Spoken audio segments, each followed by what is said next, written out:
Hello everybody, this is Miss Maggie T with Lush Exchange, and if you're new to the channel, I want you to hit that subscribe button so you won't miss another post from me. But I definitely want to go ahead and get into something that I deal with on a daily, and that is stress and anxiety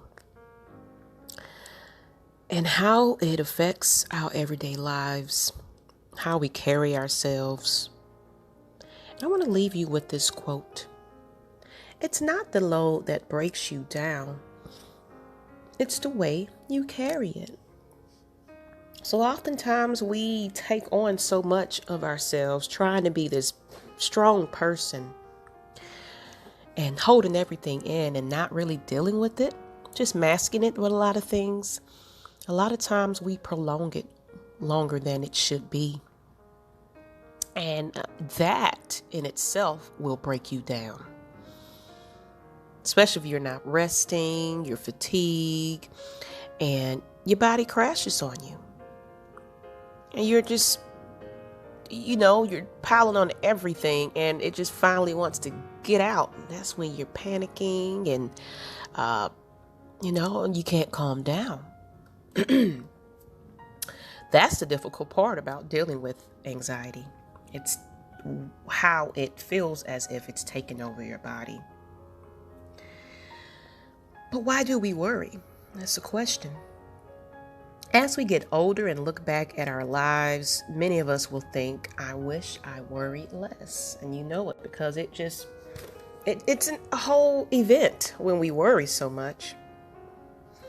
We can come to recognize that worrying isn't worth what it can cost, which is tension, poor sleep, irritability, fatigue, problems concentrating, and general unhappiness. After all, most of what we worry about rarely happens. Of course, if worrying has so many drawbacks, then why do we do it? Because it's easy to do. We think that's the only thing we have to do. When some future outcome is uncertain, we want to make sure it turns out well, so we stress about it when it doesn't. Most of the time, even after we've done all we can to prevent a bad outcome, we can't eliminate the possibility that something could go wrong. It happens. When we have a hard time living with this uncertainty, we might return to the situation in our mind and keep turning it over and over again. Imagining every what if and how we might handle it. We're trying to control an uncontrollable situation. Worrying about uncertain future events reinforces itself. So we can keep things going on in our minds, and it can get worse and worse and worse and worse the more we come back to it. You have to, learn how to cope with these things and deal with it at the present moment. For example, when feeling anxious, a person may have negative or disturbing thoughts. And it make you feel scared and out of control. And it's common to kind of experience some symptoms with it, such as heavy sweating, trembling, or shortness of breath. And even that can kind of get you in a panic mode when you're thinking of it happening. And you're feeling a little something and you're clamming up a bit and you just kind of freak out because of it. Of course, these are symptoms of anxiety and panicking. So I'm going to give you some tips on how to deal with it. And it's something that I do all the time to help with my anxiety. I deal with things naturally as much as I can help it. Stop and breathe. When anxiety flares, take a time out and think about what it is that's making you so nervous. Anxiety is typically experienced as worrying about a future or past event. For example, you may be worried that something bad is going to happen in the future. Perhaps you continually feel upset over an event that has already occurred. Regardless of what you are worried about, a big part of the problem is that you are not being mindful of the present moment. Anxiety loses its grip when you clear your mind of worrying and bring your awareness back to the present, so being in the know. The next time your anxiety starts to take you out of the present, regain control by sitting down and taking a few deep breaths. Simply stopping and breathing can help restore a sense of personal balance and bring you back to the present moment. However, if you have time, try taking an activity a little further and experiment with a breathing exercise. Practice this simple breathing technique. First, you got to start off by getting comfortable in a seated position. So get somewhere quiet and secluded, distraction-free. Sit down in a position that will allow you to naturally rest. Some people do it by crossing their feet and sitting up on the floor. Close your eyes and inhale slowly through your nose and follow this with a deep exhale.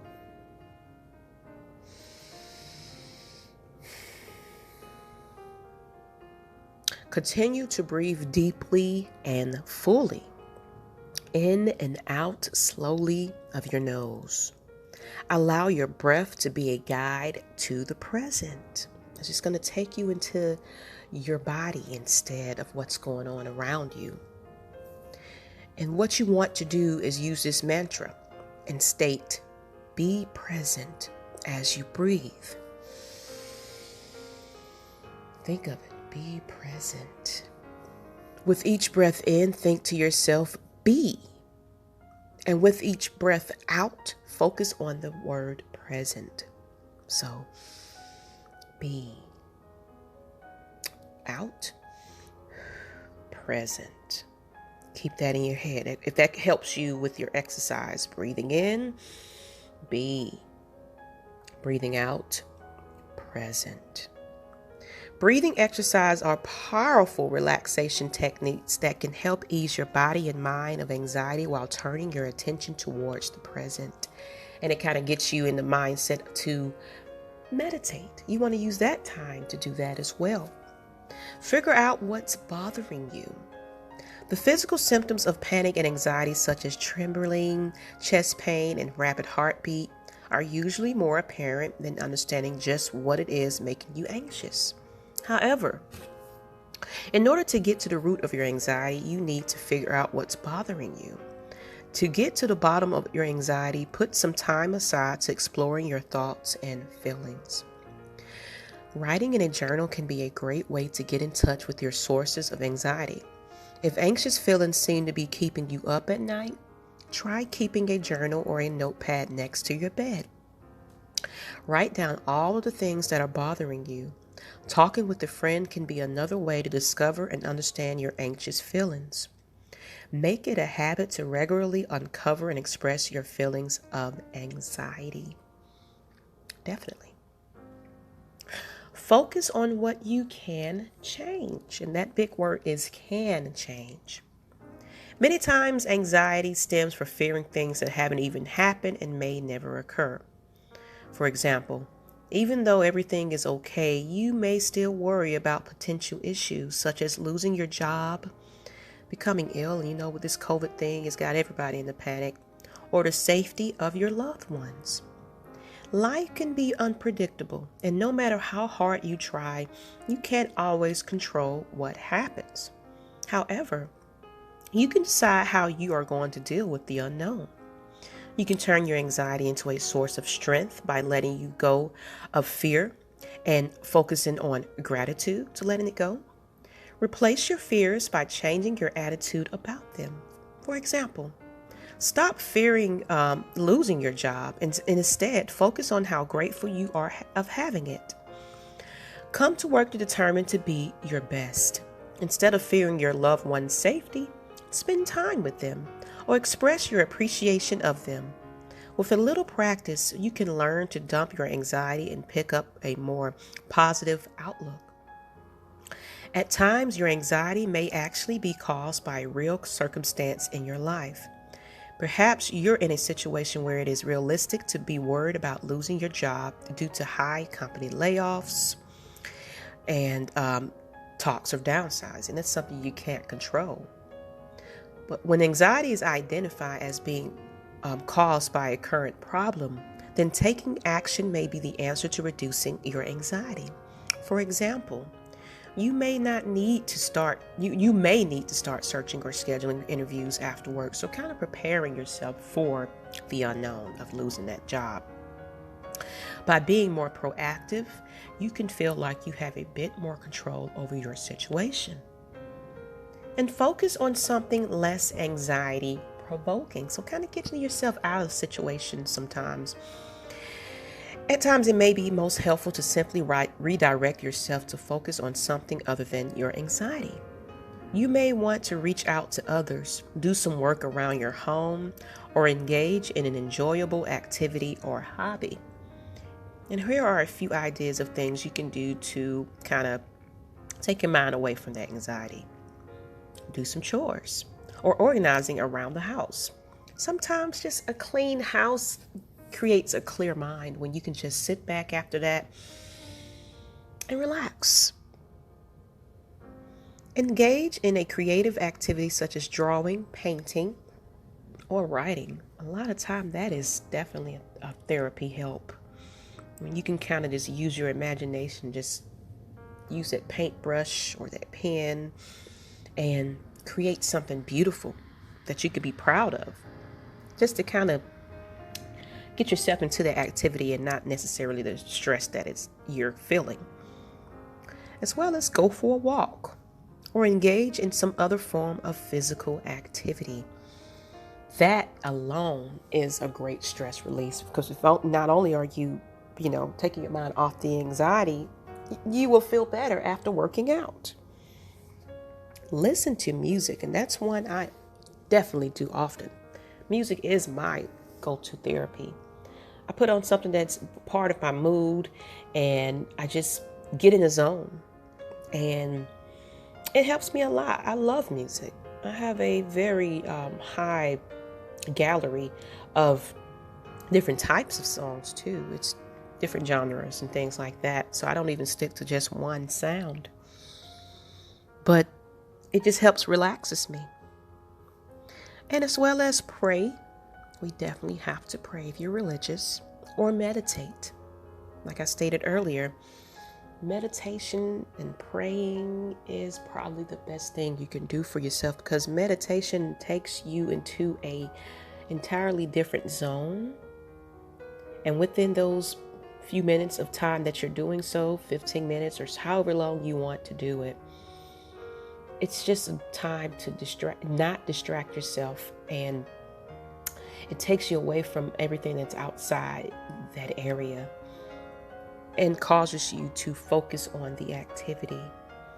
And meditation just requires a lot of patience, putting things down, and just closing your eyes and enjoying that peaceful moment. As well as read a good book or watch a funny movie. Something that's just going to take your mind off of it. Reading a good book kind of gets you into that story, and your mind explores into that world of that story.